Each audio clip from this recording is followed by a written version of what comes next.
Mobile రైతు బజార్లు వస్తున్నాయట.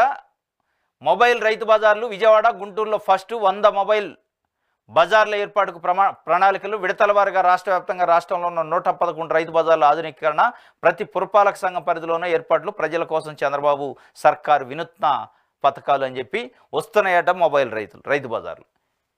గతంలో రైతు బజార్లు పెట్టింది కూడా చంద్రబాబు నాయుడు ప్రభుత్వమే, అప్పట్లో ఉమ్మడి ఏపీలో.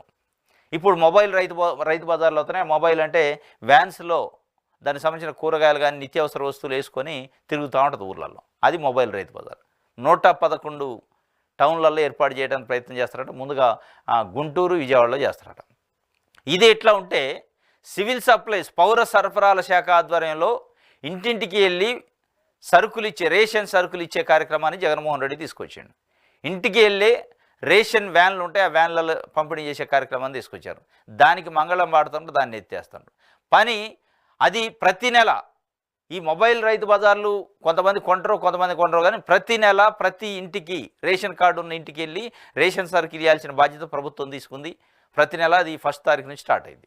ఇది ఉన్నా ఉండకపోయినా సమస్య ఉండదు. కానీ దాన్ని ఎత్తేసారు. అది 5 సంవత్సరాల నుంచి ప్రజలు అనుభవిస్తున్నారు. మొబైల్ పద్ధతిలో రేషన్ షాపుకి వెళ్లకుండా రేషన్ సరుకులను ఇంటికే తీసుకొచ్చి ఇచ్చే కార్యక్రమాన్ని పెట్టారు. ప్రజల యొక్క టైం సేవ్ అయింది, ప్రజలకి సమయం వృధా కాకుండా అయింది. అట్లాంటి దాన్ని ఎత్తేస్తున్నారు. మరి ఇది కొత్తగా వినూత్నంగా పెడుతున్నారట.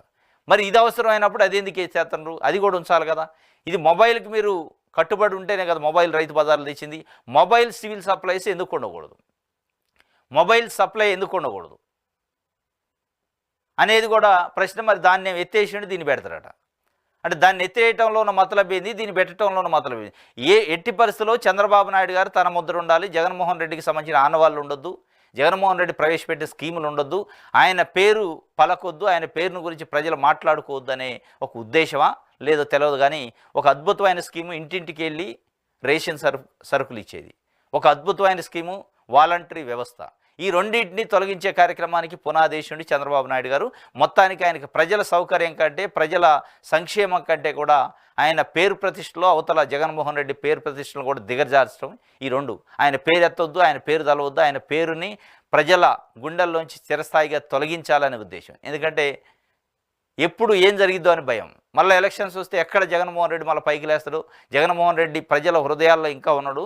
ఆ హృదయాల్లో ఉన్న జగన్మోహన్ రెడ్డి తొలగించాలి అనేది పద్ధతి పెట్టుకుని. కానీ జగన్మోహన్ రెడ్డి ప్రజల హృదయాల్లో ఉన్న జగన్మోహన్ రెడ్డి తొలగించాలంటే ఆయన పెట్టిన స్కీములు ఎత్తేయటం, ఆయన పెట్టిన సంక్షేమ పథకాలను ఎత్తేయటం వల్ల, ఆయన ఇచ్చిన డబ్బులను ఎత్తేయటం వల్ల రాదు. మీరు ఆయన కంటే అద్భుతంగా పరిపాలన చేస్తే మీకు ఆ ప్రజల హృదయాల్లో జగన్మోహన్ రెడ్డి ప్లేస్లో చంద్రబాబు నాయుడు గారు ఉంటారు. కానీ అది జరగట్లేదు, రివర్స్ గేర్లో పోతున్నారు. మరి ఏం జరిగిద్దో చూడాలి. ఇది